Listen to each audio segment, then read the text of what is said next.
in a rural farm at the very edge of the kingdom, where the land stretches endlessly in rolling hills painted gold and green by the fading sunlight. The air smells like earth and ripening fruit, and there's this quality to the evening light, where everything looks softer, more forgiving, like even the hardest life might be bearable for just a little while longer. Before we dive into this gripping story, please tell me your name, where you're watching from in the comment, and don't forget to subscribe to my channel. My mother works beside me. Hurry, dear, she calls out to me, her voice carrying that particular blend of urgency and affection that only mothers can manage. We need to finish before nightfall. We can't afford to leave any apples behind. I nod, plucking another apple from a branch, but honestly, my mind is elsewhere. It's been one of those days where I can't help but wonder if this is all there is.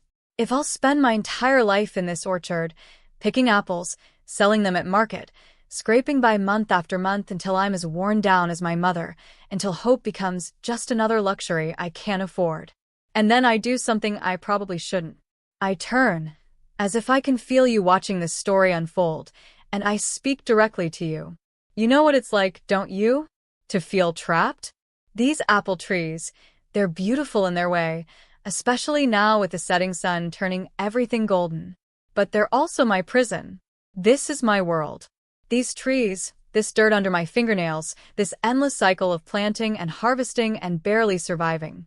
It's simple. It's mine. And honestly, it's not much. But here's the thing, it was mine. Past tense. Because everything I'm about to tell you, everything that happened next, it took that simple life and shattered it into 1,000 pieces. And I'm still not sure if I should thank the universe or curse it for what came next. I pause in my work, wiping sweat from my forehead, and that's when I hear it. The sound that changes everything. Hoofbeats. Distant at first, but growing louder. The jingle of harnesses, the low rumble of masculine voices carrying across the evening air. Someone's coming. And not just anyone.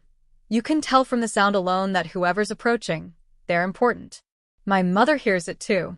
She straightens, shielding her eyes against the setting sun, and I can feel the tension suddenly spike in the air between us. Because people like us, poor farmers barely scraping by, we don't get visitors. And when we do, it's rarely good news. The sound grows louder, closer, and then they emerge from the golden haze of dust and dying light like something out of a dream. Or maybe a nightmare. I'm still not sure which. An entourage. That's the only word for it. Guards in gleaming armor that catches the sunset and throws it back in blinding flashes. Horses that look like they cost more than everything my family has ever owned combined. And at the center of it all, riding a black stallion that moves like liquid shadow. The Alpha King. Now listen carefully because I need you to understand something about this man. He's not just powerful, he is power incarnated. Every inch of him radiates authority in a way that makes the very air seem to bend around him. He's in his late 20s, maybe early 30s, still young enough to be dangerous, but old enough to have learned how to wield his strength with devastating precision. He's dressed for travel, his fine clothes dusty from what must have been hours on the road, but even that can't diminish his presence. There's something about him that makes everything else fade into background noise. An alpha in the truest, most primal sense of the word. The kind of alpha that legends are made of, that mothers warn their daughters about, that makes other men instinctively bow their heads in submission. But you want to know what catches my attention? What makes me look twice even as my heart starts pounding with nervousness? He looks tired. I know, it sounds ridiculous. The Alpha King, tired? But it's there in the tightness around his eyes, in the set of his jaw, in the way he holds himself just slightly differently than you'd expect from someone of his station. He's been riding hard, pushing himself and his men. And despite all that power, all that authority, he's still just a man who needs food and rest. I speak to you again, my voice barely above a whisper, because I don't want him to hear. Do you see him? The Alpha King himself, right here on our pathetic little farm. Every inch of him is the kind of power that could swallow this whole kingdom without breaking a sweat. The kind of man who shapes the world with his decisions, who holds lives in his hands like they're nothing more than chess pieces to be moved around at his whim. But look at him now. Look past the crown and the title and all that terrifying authority. He's hungry. He's tired. He's human, just like the rest of us when you strip everything else away. Isn't that strange? How even kings can be reduced to basic needs. How power doesn't make you immune to exhaustion or hunger or, as I'll soon discover, desire? The Alpha King's eyes scan our property, taking in the modest farmhouse with its sagging roof, the rows of apple trees that represent our entire livelihood, the simple poverty of our existence. And then his gaze lands on me. Our eyes meet. And everything stops. I'm not being dramatic here. I mean, it literally feels like time itself pauses for just a heartbeat. There's this moment of recognition, of connection, that neither of us understands. It's like looking into a mirror and seeing something you didn't know was missing from your own reflection. It's electric. It's terrifying. I don't have words for what it is. His voice, when he finally speaks, is deep and commanding. The kind of voice you obey, without thinking, without questioning. We've been traveling for hours. My men, and I could use something to eat. You there, girl? Do you have any apples to spare? It's not really a request. Kings don't make requests. They give orders that sound like requests to be polite. But there's something in his tone that's not quite command, not quite courtesy. Something in between that makes my skin prickle with awareness. I feel my mother's hand on my arm, a silent warning to be respectful, to be careful. Because you don't say no to an Alpha King. You just don't. Not if you value your life, your family's safety, any hope for a future that doesn't involve a dungeon or worse. So I nod, even though my throat feels tight with nervousness. Of course, Your Majesty. There's plenty. My voice comes out steadier than I expected, and I'm grateful for that. I move to the nearest tree, selecting the best apples I can find. Not the bruised ones, not the small ones that we usually keep for ourselves. The finest fruit our little orchard has to offer. Because you give a king your best, always your best, even if it means you and your mother will go hungry tomorrow. I gather several apples in my skirt, creating a makeshift basket, and I approach him, the Alpha King on his massive horse. And with every step, my heart beats faster. Not just from nervousness, though that's certainly part of it, but from something else. Something I don't understand yet. He leans down from his saddle to take the apples from me, and that's when it happens. The moment that changes everything. Our fingers brush. Just for a second. Just the barest whisper of skin against skin as he takes the fruit from my hands. But it's like touching lightning. Like fire racing through my veins. Like every nerve ending in my body suddenly comes alive all at once. I gasp. I can't help it. The sound escapes my lips before I can stop it, and I see his eyes widen. Just for a fraction of a second before his iron control slams back into place. But I saw it. That flicker of surprise. Of recognition. Of something he clearly wasn't prepared to feel. Neither of us was prepared for this. I step back quickly, my hands trembling, my heart hammering so hard against my ribs that I'm certain everyone can hear it. The guards, the horses, my mother standing frozen behind me, surely they all can hear what's happening inside my chest. I speak to you again, and my voice is shaking. Did you see that? Did you feel it? His touch. There was something electric about it, something that made my entire body come alive in ways I've never experienced. I don't know why. I can't explain it. He's a king, the Alpha King, and I'm just me. A nobody. A poor farm girl who'll probably die in this orchard without ever seeing anything of the world beyond these hills. How can something so small, just a brushed finger, just a moment of contact that lasted less than a heartbeat, mean so much? How can it feel like everything in the universe just shifted, like the ground beneath my feet suddenly became unstable?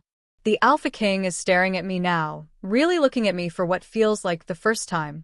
Not just seeing a servant, a commoner, a convenient source of food, but seeing me, the person beneath the worn dress and work-roughened hands.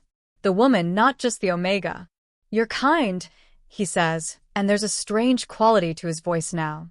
Softer, maybe. Or more dangerous. It's impossible to tell which, and that uncertainty makes my pulse race even faster. I'll remember this. He holds my gaze for one more long moment, and I feel like I might drown in those eyes. They're dark, so dark they're almost black, and filled with something I can't name. Something that makes me want to run away and stay frozen in place all at the same time.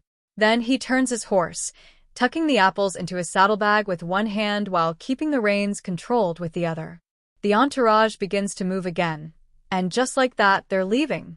As if nothing happened. As if the world didn't just tilt on its axis and threaten to throw me off entirely. I stand there, watching them disappear into the gathering dusk, and my mother comes up beside me. Her hand finds my shoulder, gentle and grounding. "Strange," she murmurs, her voice thoughtful. "The Alpha King himself, stopping here. At our farm of all places. What are the odds?" What are the odds, indeed? I don't answer her. I can't. Because something inside me is screaming that this wasn't random. That there are no coincidences when it comes to fate. That the brush of his fingers against mine was just the beginning of something vast and terrible and beautiful. But I don't know what yet. None of us do. Not yet. Night falls over the farm like a heavy blanket, but sleep? Sleep is impossible. I lie in my small bed, barely more than a cot, really, with a thin mattress that's seen better years, and I stare at the ceiling. The familiar cracks in the plaster. The water stain in the corner that looks like a dragon if you squint.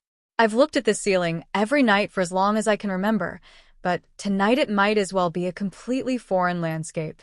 Because I can't stop thinking about him. The Alpha King. That touch. That look in his eyes. There's this restless energy crackling through my body, making my skin feel too tight, making my thoughts race in dizzying circles. I keep replaying the moment over and over, like my mind is stuck in a loop it can't escape. The way his fingers felt against mine, warm and slightly rough, so different from what I expected. The sharp intake of breath I heard from him, so quiet that maybe I imagined it. The way time seemed to slow down and speed up simultaneously. It doesn't make sense. It shouldn't mean anything. He's the Alpha King, and I'm nobody. We exist in completely different worlds, separated by wealth and power and status that can never be bridged. And yet something happened in that moment. Something real and undeniable that I felt all the way down to my bones. I toss and turn, tangling myself in my thin blanket, and I speak to you because I need someone to understand this confusion. I can't sleep. I know I should. I have work tomorrow, the same work I have every day, and my body needs rest. But how can I sleep when every time I close my eyes, I see him? When I can still feel the ghost of his touch on my fingers like a brand that won't fade. It's ridiculous, isn't it? One moment. One accidentally on purpose brush of skin. And here I am, lying awake like a lovesick fool over a man who probably hasn't thought about me since he rode away. Except I don't think that's true. There was something in his eyes, something in that sharp breath he took. He felt it too. Whatever this is, this impossible connection, it's not just me losing my mind. He felt it too. Didn't he? Miles away, though distance means nothing when it comes to what's happening between us, the Alpha King is having his own sleepless night. He dismissed his attendants hours ago, needing solitude in a way he rarely does. Usually, he's comfortable with the constant presence of servants and guards and advisors. It comes with being king. Privacy is a luxury, and he learned long ago to find peace even in a crowded room. But tonight, he needs to be alone with his thoughts. With this feeling that won't leave him alone. He sits in his luxurious tent. Even while traveling, a king's accommodations are far beyond what most people will experience in their entire lives, and he holds one of those apples in his hand. The apple. The one she gave him. The one he took from her trembling fingers. He turns it over and over, studying it in the flickering lamplight like it holds answers to questions he doesn't know how to ask. And then he speaks, and his words are for you. Because he needs someone to understand this too. I've tasted the finest delicacies from all over my kingdom. Exotic fruits from the southern isles that cost more than most families earn in a year. Rare wines aged for decades in cellars older than most living memory. Dishes prepared by the most skilled chefs in the world, people who've spent their entire lives perfecting their craft. Every luxury, every indulgence, I've had them all. It comes with being king. The world offers you its best, and you learn to take it as your due. You stop being amazed by opulence because it's just your normal. But this apple, he pauses, bringing it to his nose, inhaling its scent. Just an apple. Simple. Common. The kind of thing peasants eat every day without thinking twice. This humble gift from a farm girl whose name I don't even know, it feels different. It feels like it matters in a way that nothing has mattered in longer than I care to admit. He stares at it, his jaw clenching with frustration. What is this pull I feel toward her? This obsession that's been growing since the moment our eyes met? I've bedded omegas before, beautiful ones, willing ones specifically chosen for their compatibility with my alpha nature. I've had my pick of the finest women in the kingdom, and I've never felt anything like this. This hunger. This need that has nothing to do with physical desire, though that's certainly part of it, and everything to do with something deeper. Something primal. Something that terrifies me because I don't understand it and I can't control it. And control is everything to me. It's what separates a good king from a tyrant, what makes power sustainable instead of destructive. I've built my entire reign on control, over myself, over my kingdom, over every situation I encounter. But right now I don't have it. Not over this feeling. Not over the way my body responds just to the memory of her. Not over this burning need to go back there, to see her again, to... He stops himself, shaking his head, because he knows where that thought leads, and it's nowhere a king should go. He has responsibilities, duties, a kingdom depending on him to make rational decisions, not to chase after some poor farm girl just because touching her hand made him feel more alive than he's felt in years. And yet, he looks at the apple again, this simple fruit that somehow represents everything he's feeling. Temptation. Desire. The promise of something forbidden, and therefore all the more alluring. Before he can think better of it, before his rational mind can reassert control, he brings the apple to his lips and takes a bite. The taste explodes across his tongue, sweet and tart and perfect. Just an apple. Just fruit. And yet the moment he swallows, something happens. Something changes inside him in a way that has nothing to do with hunger or thirst. It's like a dam breaking. Like walls he didn't know he'd built suddenly crumbling. Every carefully constructed barrier between what he wants and what he allows himself to want gone. Just like that. He feels it in his blood, in his bones, in every fiber of his being.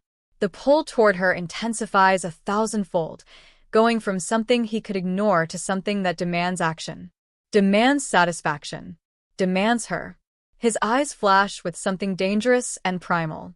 The alpha in him, the part he's always kept carefully controlled, suddenly roars to the surface with a need that won't be denied. He speaks again, his voice rougher now, more raw. What have you done to me, little Omega? What magic is this that a simple apple, your apple, given with your kind hands, can undo years of carefully maintained control? I feel you. Even from here, even with miles between us, I can feel you like you're in this tent with me. Your presence, your essence, your pull. And I know, with a certainty that defies logic, that I have to go back. I have to see you again. I have to make you understand that you're mine now, whether either of us wants it or not. Back in her small bed, the Omega suddenly gasps. She sits upright, her hand pressed to her chest, her heart racing. Because she felt it. The exact moment the Alpha King bit into that apple, the exact moment something fundamental shifted between them. She speaks to you, her voice filled with fear and wonder. Did you feel that? Please tell me you felt that too, because I'm terrified that I'm losing my mind. It's like a rope suddenly pulled taut between us. Like I can feel him, even though he's miles away. Like we're connected in a way that shouldn't be possible. What's happening to me? What's happening to us? And more importantly, what's going to happen next? Morning comes too quickly, and not quickly enough. I barely slept, maybe an hour or two of fitful dozing where my dreams were filled with dark eyes and the ghost of a touch. I drag myself out of bed feeling exhausted but wired, like my body can't decide if it wants to collapse or run a marathon. My mother notices, of course. Mothers always notice. "You look terrible," she says, but there's affection in her bluntness. "Didn't sleep?" I shake my head, not trusting myself to explain. How do I tell her that I spent the night feeling an inexplicable connection to the Alpha King? That I can sense him even now, like a compass needle always pointing north? She'd think I'd lost my mind. And maybe I have. I force myself through my morning routine, washing my face in cold water from the basin, braiding my hair, putting on my work dress. The same things I do every day. But nothing feels the same anymore. Everything's shifted, tilted, changed in ways I'm only beginning to understand. I head out to the orchard, intending to continue yesterday's work, but I can't focus. My hands move automatically, picking apples, placing them in my basket, but my mind is elsewhere. With him. Always with him now. And that's when I hear it again. Hoofbeats. My heart stops, then starts racing double time. I tell myself it's not him, that it can't be him, that the Alpha King has far more important things to do than return to some poor farm. But my body knows better. Every instinct I have is screaming that he's coming back. For me. I turn toward the road, and there he is. The Alpha King on his black stallion, but this time there are fewer guards. This isn't the full royal entourage from yesterday. This is more personal, more deliberate. This is a man on a mission. He rides directly toward me, not stopping at a polite distance, not waiting for permission. He dismounts while the horse is still moving, hitting the ground with a grace that speaks of years in the saddle, and he strides toward me with purpose blazing in those dark eyes. I should run. Every rational part of my brain is screaming at me to run. But I'm frozen, caught like a deer in lamplight, unable to move as he closes the distance between us. I speak to you, my voice barely above a whisper. He's here. He came back. And it's not just to thank me for the apples. Look at his face. Have you ever seen such intensity? Such focus? It's like I'm the only thing in the entire world that matters to him right now. And I don't know if that's the most thrilling thing I've ever experienced or the most terrifying. Probably both. The Alpha King stops just inches from me. Close enough that I can feel the heat radiating from his body. Close enough that I have to tilt my head back to meet his eyes. Close enough that my heart feels like it might beat right out of my chest. "You," he says, and his voice is rough, strained, like he's barely holding something back. "What have you done to me?" I open my mouth, but no words come out. What can I say? I don't understand this any better than he does. He reaches out, slowly, giving me time to move away if I want to, and cups my face in his hand. His palm is warm against my cheek, slightly calloused from sword practice and riding, and the touch sends electricity racing through my entire body. "I bit into that apple last night," he continues, his thumb brushing across my cheekbone in a caress that feels both tender and possessive. "And everything changed. The walls I've spent years building gone. The control I pride myself on shattered. All because of you. All because of this." He gestures between us with his free hand, indicating the invisible connection that's binding us together. "I don't understand it," he says, and there's frustration in his voice now. "I don't understand how a simple Omega, a farm girl I met for 5 minutes, can have this kind of power over me. But you do. You've gotten under my skin, into my blood, and I can't. He trails off, his jaw clenching, and I realize he's fighting for control. Fighting against whatever's pulling him toward me. And losing. I find my voice, finally, though it comes out shaky. "I don't understand it either. I felt you since last night. Since you left. It's like you're here even when you're not, like I can sense you across the distance." His eyes flash with something primal at my words. "You feel it too." It's not a question. "Yes," I whisper. "I feel it too." Something in him breaks. I can see the exact moment. His control snaps, the exact moment he stops fighting against what's happening between us. His hand tightens on my face, and he leans down until his forehead is pressed against mine. "You've offered me more than just an apple," he says, his voice dropping to a low rumble that I feel in my bones. You've offered me something I didn't even know I was missing. And now that I've tasted it, now that I know what it feels like to be near you, I can't walk away. I should be afraid. He's the Alpha King, one of the most powerful men in the kingdom, and I'm nobody. This kind of attention from someone like him should terrify me. But it doesn't. Instead, I feel alive. More alive than I've ever felt in my entire life. Like every moment before this was just rehearsal, and now, finally, the real performance is beginning. I speak to you again, my voice filled with wonder and fear in equal measure. Can you believe this is happening? The Alpha King, here, touching me like I'm something precious. Looking at me like I'm the answer to every question he's never known how to ask. This shouldn't be possible. This violates every rule about how the world works, about the distance between kings and commoners, about power and status, and all those invisible lines that separate people like him from people like me. But here we are anyway. And I don't think either of us can stop it now.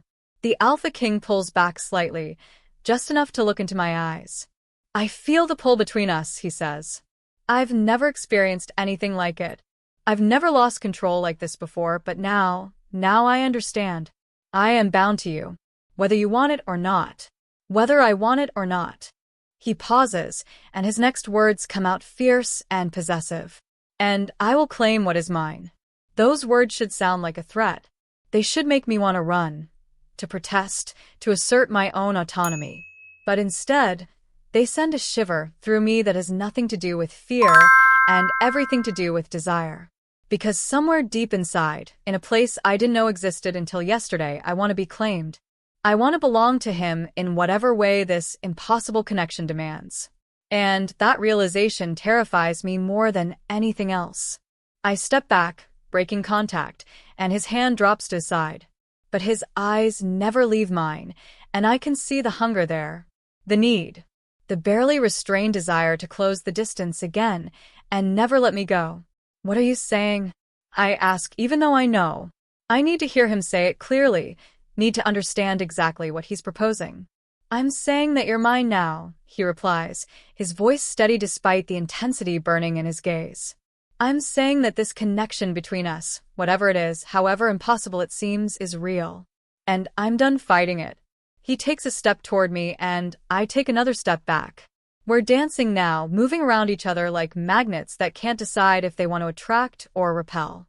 But I'm nobody. I protest weakly. I'm just a farm girl. You're the Alpha King. This doesn't make sense. Nothing about this makes sense, he agrees. But that doesn't make it any less real. Do you deny what you feel? Can you honestly tell me you don't sense this bond between us? I can't. I want to. It would be so much easier if I could just deny everything and go back to my simple life. But I can't lie. Not about this. No, I whisper. I can't deny it. Triumph flashes across his face, quickly followed by something darker. Hungrier. Then you understand, he says. You understand that fighting this is futile. That we're already bound together in ways neither of us can fully comprehend yet. He moves closer again, and this time I don't step back. I let him approach, let him invade my space, let him crowd me until my back is against one of the apple trees and he's caging me in with his arms on either side of my head. I don't know how this happened, he murmurs, his breath warm against my face. I don't know if it was the apple or fate or some magic I don't understand. But I know that I can't leave here without you. I know that every instinct I have is screaming at me to protect you, to possess you, to make sure every person in this kingdom knows that you belong to me. His words wash over me, and I feel myself softening, yielding to the inevitable truth of what's happening between us. I speak to you one more time, my voice barely audible. This is it. This is the moment where everything changes. I can feel it like a storm building on the horizon. Whatever I choose next, whether I give in to this impossible connection or try to fight it, will determine the course of my entire life. And the terrifying thing? The truly terrifying thing? I think I already know what I'm going to choose. Because how can I fight something that feels this right?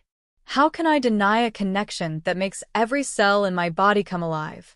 How can I walk away from the Alpha King when leaving him feels like it would tear me apart? The Alpha King must see the surrender in my eyes, because his expression shifts, softens, becomes almost tender despite the fierce possession still burning beneath the surface. Say yes, he urges, his voice dropping to an intimate whisper. Say yes, and let me claim you properly. Let me show my kingdom that you're under my protection. Let me give you everything you've been denied your entire life. And if I say no? I ask, needing to know if I even have a choice. His jaw clenches. Then I'll leave. I'll walk away and let you go back to your simple life. But we'll both know it's a lie. We'll both spend the rest of our lives feeling this pull, this connection, and wondering what might have been. He leans in closer, his lips almost touching mine. So, I'm asking you again. Say yes. Choose this. Choose US. And here's where I should tell you that I resisted. That I fought against the impossible pull between us. That I demanded time to think. That I made the rational, sensible choice to protect myself. But I've never been good at lying. Yes, I whisper, and the word feels like both a surrender and a victory. Yes, I choose this. I choose you. The Alpha King's eyes flash with triumph and relief and hunger all mixed together. And then his mouth is on mine, and I'm drowning in sensations I've never experienced before. His kiss is demanding and gentle all at once, claiming me while also asking permission, taking what he needs while giving something back. My hands come up to grip his shoulders, needing something to hold on to as the world spins around us. And I kiss him back with all the pent-up longing I didn't even know I'd been carrying. When we finally break apart, both breathing hard, he rests his forehead against mine again. You're mine now, he says, and it's both a statement and a promise. I'll protect you, provide for you, give you everything you could possibly want. I don't need everything, I murmur back. I just need this. Whatever this is between us. He smiles, then really smiles, and it transforms his entire face. Then you shall have it. For as long as you want it. But even as he says the words, even as I feel the rightness of this choice settling into my bones, there's a small voice in the back of my mind whispering warnings. What have I just agreed to? What have I set in motion? And what will the consequences be for choosing to belong to the Alpha King? The next few hours pass in a blur. The Alpha King, though I still don't feel right calling him that, even in my own mind, sends word to his castle about what's happened. Or, at least, a version of what's happened. I'm not sure anyone would believe the truth even if we tried to explain it. My mother is, well, she's in shock. How could she not be? Yesterday we were poor farmers barely scraping by, and today her daughter is being claimed by the Alpha King himself. She keeps looking between us like she's trying to figure out if this is real or some elaborate fever dream. Are you certain about this? She asks me in a quiet moment when he's occupied with his guards. This is the Alpha King. Once you go with him, your life will never be the same. I know, I tell her, and I'm surprised by how calm my voice sounds. But I don't think I have a choice. Not really. This connection between us, it's not something I can ignore or fight against. Connection, she repeats, tasting the word. Is that what this is? I don't know how to explain it to her. How do you describe feeling someone in your blood, in your bones, in every breath you take? How do you make someone understand a bond that defies logic and reason? Yes, I say simply. It's a connection. And it's real, even if it doesn't make sense. She studies my face for a long moment, then nods slowly. I can see it in your eyes. You've already made your choice. I have. She pulls me into a fierce hug. Then I hope you know what you're doing, my dear. I hope this Alpha King of yours deserves you. I hug her back, fighting tears. Because this is goodbye, isn't it? Even if I visit, even if he's generous and allows me to maintain contact with my family, nothing will be the same. I'm leaving this life behind. The orchard, the simple days, the predictable rhythm of planting and harvesting. I'm stepping into a completely different world. The Alpha King returns to my side, and I can feel the possessiveness radiating from him. He doesn't like seeing me upset, doesn't like the tears threatening to spill from my eyes. Your mother will be taken care of, he says firmly. I'll make sure she never wants for anything. The farm will be protected, improved. She'll have workers to help with the harvest. Enough money to live comfortably. My mother's eyes widen. Your Majesty, that's not necessary. It is. He cuts her off, but not unkindly. Your daughter is precious to me. Therefore, you are precious to me. You'll be treated with the respect and care you deserve. And just like that, with a few words, he solved problems that have plagued my family for years. Money for repairs. Workers to help with the endless labor. Security for my mother's future. I speak to you again, overwhelmed by everything that's happening. Can you see how quickly my life is changing? How in the span of less than a day, I've gone from a nobody to someone under the protection of the Alpha King himself. It's dizzying, terrifying, exhilarating, and I still don't fully understand what I've agreed to. But there's no going back now. Preparations are made quickly, too quickly for me to really process what's happening. A horse is brought for me, a beautiful mare that probably costs more than everything I've ever owned combined. The Alpha King helps me mount, his hands lingering on my waist longer than strictly necessary. Ready? He asks, and there's a gentleness in his voice that wasn't there before. Am I ready? No. Absolutely not. But I nod anyway because ready or not, this is happening. We ride away from the farm, and I can't help but look back. My mother stands in the doorway of our little house, one hand raised in farewell. The apple trees stretch behind her in neat rows, heavy with fruit that still needs to be harvested. That was my world. That was everything I knew. And now I'm leaving it behind for something completely unknown. The Alpha King notices my backward glance and moves his horse closer to mine. Close enough that our legs brush as we ride. Regrets already? He asks, and there's a hint of vulnerability in the question that surprises me. No, I say truthfully. Just saying goodbye to who I was. He nods, understanding. You'll become someone new, someone stronger. But you'll never lose yourself entirely. I won't let that happen. It's a promise, and I choose to believe it. We ride for hours, and with every mile we travel, I can feel the bond between us growing stronger. It's like there's an invisible thread connecting us, pulling tighter and tighter until I can barely tell where I end and he begins. Is this normal? I want to ask, but I already know the answer. Nothing about this is normal. This is something else entirely. Something rare and precious and dangerous. As the sun begins to set, painting the sky in shades of orange and pink, the Alpha King's castle comes into view. And I have to fight to keep my jaw from dropping. It's massive, towering, beautiful in a way that makes my little farmhouse look like a shed by comparison. Towers reach toward the sky, banners snap in the evening breeze, and even from this distance, I can see the activity of 1,000 lives being lived within those walls. This is going to be my home now. The thought is both thrilling and overwhelming. I speak to you one more time as we approach the gates, my voice filled with uncertainty and wonder. Look at it. Just look at that castle. That's where I'm going to live now. Me, the poor farm girl who couldn't even afford new shoes, is going to live in a castle with the Alpha King. How is this my life? How did everything change so completely in such a short time? And what's going to happen when we get inside those walls? When the reality of this decision really sets in? When I have to figure out how to navigate a world I know nothing about? I don't have answers. But I know one thing with absolute certainty. My life will never be the same again.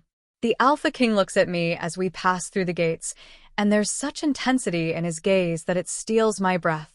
Welcome home, he says, and the possessiveness in those two words makes it clear that he's not just talking about the castle. He's talking about belonging to him. And I realize, with a mixture of terror and excitement, that I do. I belong to him now, just as surely as he belongs to me. This bond between us, whatever it is, however it was formed, has claimed us both. The question is, what happens next? The castle is even more overwhelming on the inside than it was from the outside. Servants rush to greet us, their eyes widening when they see me riding beside their king. I can practically hear the questions racing through their minds. Who is she? Why is she here? What does she mean to him? The Alpha King ignores all of them, helping me dismount with hands that linger just a bit too long on my waist. He keeps me close as we walk through corridors that seem to stretch on forever, past rooms filled with more luxury than I've seen in my entire life combined. Everything is polished and perfect and overwhelming. You're trembling, he observes quietly, his hand finding mine and squeezing gently. I'm terrified, I admit, because what's the point in lying? This is so far beyond anything I've ever known. I don't belong here. He stops walking, turning to face me fully. His hands cut my face, forcing me to meet his eyes. You belong here because you belong to me, he says firmly. And I belong here. Therefore, you belong here. It's simple logic. Nothing about this is simple. I counter, but I can't help leaning into his touch. No, he agrees. But it's true nonetheless. He leads me to what will apparently be my chambers, rooms so spacious that my entire farmhouse could fit inside with space to spare. There's a massive bed with silk sheets, a bathing room with actual running water, wardrobes already being filled with dresses I never asked for. It's too much. All of it is too much. The Alpha King must sense my overwhelm because he dismisses the servants and closes the door, leaving us alone. Talk to me, he says, his voice gentler than I've heard it. Tell me what you're feeling. I speak to you first, needing to process this out loud. How do I explain this feeling? This sense that I've stepped into someone else's life? Yesterday, I was picking apples in my worn dress, worried about having enough food for winter. Today I'm in a castle with servants and silk sheets and a king who claims I belong to him. It's like whiplash. Like the universe picked me up, shook me around, and deposited me in a completely different reality. I turned to the Alpha King, trying to find words for the chaos in my mind. I don't know how to be this person, I confess. The person who lives in a castle. The person who belongs to you. I don't know the rules, the expectations, the way I'm supposed to act. Then don't act, he suggests, stepping closer. Just be yourself. That's all I want from you. Yourself wanted a simple farm girl, I point out. What happens when the novelty wears off? When you realize I don't fit in this world? His eyes flash with something fierce. The novelty will never wear off. This bond between us, it's not based on novelty or infatuation. It's something deeper. Something permanent. How can you be so sure? Because I feel it, he says simply, pressing my hand to his chest where I can feel his heart beating. Right here. Every moment. You're not a passing fancy or a temporary obsession. You're essential. Like air. Like water. Like something I need to survive. The intensity of his words should scare me. Instead, they settle something restless inside me, quieting the voice that keeps insisting this is all a mistake. I feel it too, I whisper. This pull toward you.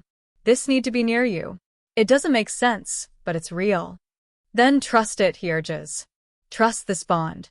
Trust me. And here's the thing. I want to. Despite all my fears and doubts, despite knowing how quickly this is all moving, I want to trust this impossible connection. I speak to you again, my voice thoughtful. Maybe that's what faith is, right? Believing in something even when it doesn't make logical sense? Trusting in a feeling even when you can't explain it? I've never been particularly religious, never put much stock in fate or destiny. But this feels like something beyond my control. Like the universe itself is pushing us together, and fighting it would be like trying to swim against a riptide. Sometimes you have to stop struggling and let the current carry you where it will. The Alpha King leans down, his forehead resting against mine in a gesture that's becoming familiar. Comforting.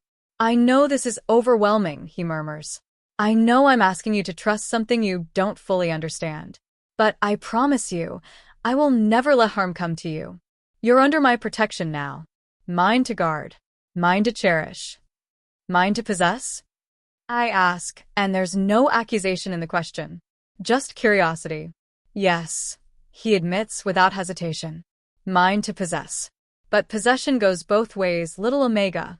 Because you possess me just as completely. This bond, it's made us equals in a way that has nothing to do with status or power. I look into his eyes, searching for any hint of deception, but all I see is raw honesty. He means every word. What happens now? I ask. What's expected of me? Tonight? Nothing. You rest. You adjust. You let yourself breathe. He strokes my cheek with his thumb, the gesture achingly tender. Tomorrow we can start figuring out the details. But tonight, just be. It's such a simple thing to ask, but it feels impossibly difficult. How do I just be when my entire world has been turned upside down?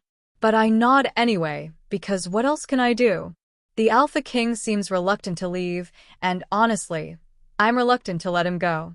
Despite everything, despite the overwhelming nature of this situation, I feel safer when he's near. Like his presence is the only anchor in a sea of chaos. Stay, I hear myself say, and I'm surprised by my own boldness. Just for a while. I don't want to be alone yet. Something in his expression softens, warms. Of course. I'll stay as long as you need me.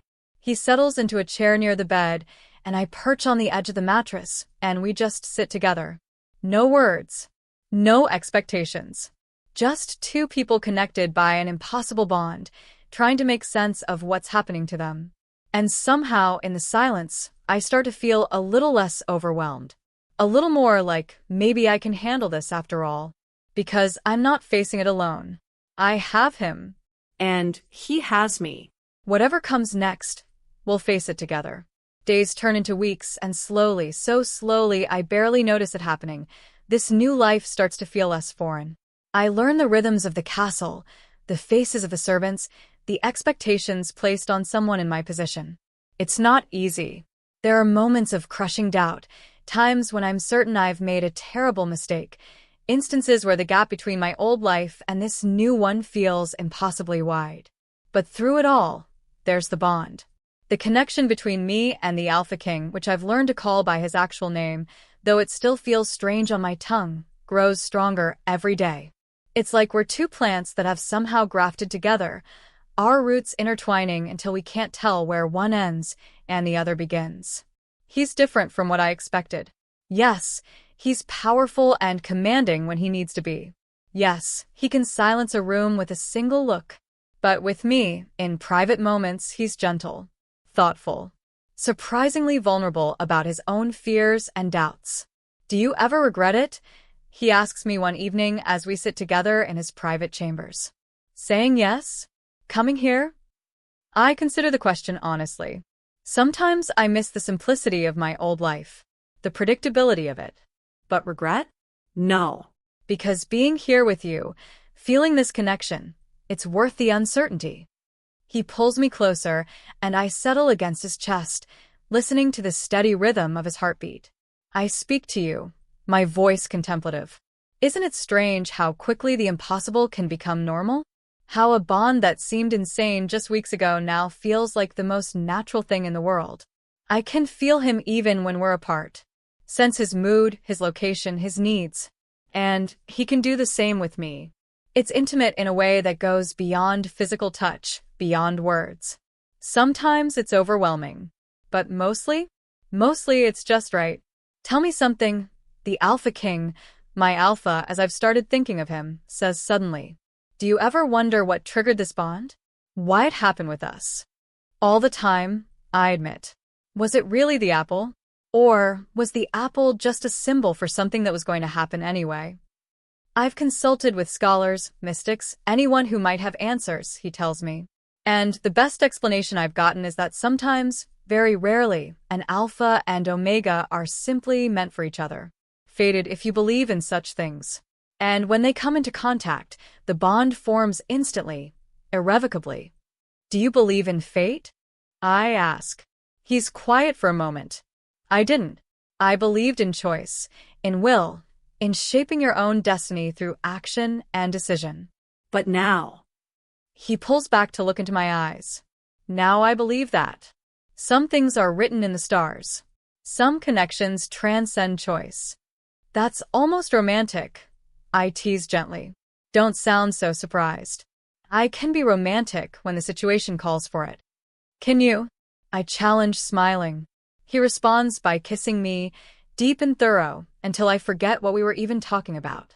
When we finally break apart, both breathing hard, he rests his forehead against mine in that familiar gesture. You've changed me, he murmurs. Made me want things I never knew I needed. Made me feel things I thought I was incapable of feeling. Same, I whisper back. You've given me a life I never dreamed possible. But more than that, you've given me yourself. And that's worth more than all the castles and riches in the world. It's true. I've come to realize that what I value most about this new life isn't the luxury or the status. It's him, the bond between us. The way he looks at me like I'm the most precious thing he's ever possessed. The way I feel complete only when he's near. Is it healthy? Probably not. Is it intense to the point of being obsessive? Absolutely. But it's ours, and I wouldn't trade it for anything. I speak to you one final time, my voice filled with wonder and acceptance. So this is my life now. I'm the Omega claimed by the Alpha King, bound to him by a connection neither of us fully understands, but both of us have learned to cherish. Will there be challenges ahead? Undoubtedly.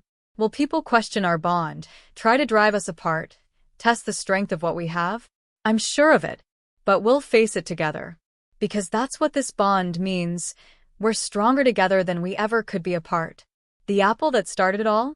It sits on a shelf in our chambers, preserved by some magic I don't understand. A reminder of how quickly life can change. How one moment of kindness can lead to something extraordinary. Was it fate? Magic? Coincidence? I still don't know. But I know this. I offered the Alpha King an apple, and he lost control. And in losing control, he found something he didn't know he was missing. He found me, and I found him. And that simple exchange, an apple for a heart, changed both our lives forever. The Alpha King holds me closer, and I feel the steady beat of his heart against mine. Two hearts, one bond, one impossible, beautiful, terrifying connection. What are you thinking? He asks softly. That I'd do it all again. I answer truthfully. Every moment, every choice, every step that led me to you. Even knowing how overwhelming it would be. Especially knowing that. Because the best things in life are often the most overwhelming. They shake you to your core, remake you into someone new, force you to expand beyond what you thought you were capable of. He smiles against my hair. When did you become so wise? When I fell in love with a king, I reply, and it's the first time I've said those words out loud. He stiffens, pulling back to look at me with wide eyes. You love me? Is that so surprising? After everything we've been through, everything we've shared? No, he says slowly. But hearing you say it, it means everything. Then let me say it again. I love you. I love this bond between us. I love who I'm becoming because of you. His eyes glisten with emotion I've rarely seen from him. I love you too, my Omega. My fate. My everything. And as he kisses me again, as the bond between us pulses with warmth and light and perfect rightness, I realize something important. The apple didn't make the Alpha King lose control. It made him find it. Because real control isn't about suppressing your desires or denying your needs. Real control is about choosing to surrender to the right person, the right connection, the right love. And that's exactly what we both did. We chose to surrender to this impossible bond. And in surrendering, we found freedom. The story that started with a simple apple offered in kindness has become something so much more. A tale of fate and choice, power and vulnerability, control and surrender. But most of all, it's become a love story. Our love story. And it's only just beginning. Please don't forget to subscribe to my channel now. This is part of your great contribution and support to the growth of this community we're building.